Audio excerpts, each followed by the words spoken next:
The upgrades for the Chatham Youth Development Facility, which started in mid-2022, was intended to deliver new dormitories, renovate existing buildings, and add a sick bay, laundromat, and other infrastructure improvements.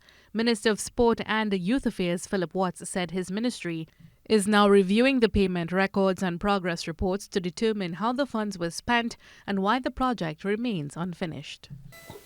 I am yet to understand why this project stopped, because I don't think we have any monies owing the contractor. Janine, is there any money outstanding? No money is outstanding. And how long this project is on hold? Over a year this project is on hold, and we owe the contractor no money. So we need to investigate why the contractor stopped the project. He said there appeared to be a major gap between the money paid out and the work completed on the site.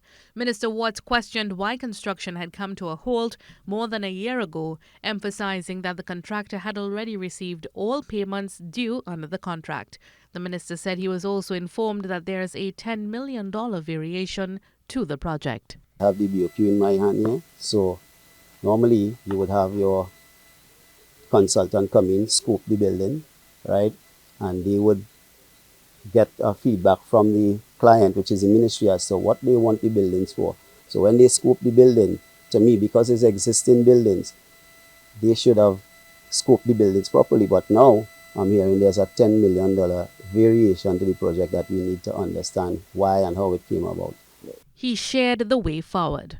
Well, we need to sit with the contractor, sit with our project team, and do a full audit on the project, do a full scope, because I'm looking at the bill of quantities in my hand, and we don't have a full breakdown for every single block to see what was the measured works on every single block. So we need to go through that. So we need to do a full audit on this project.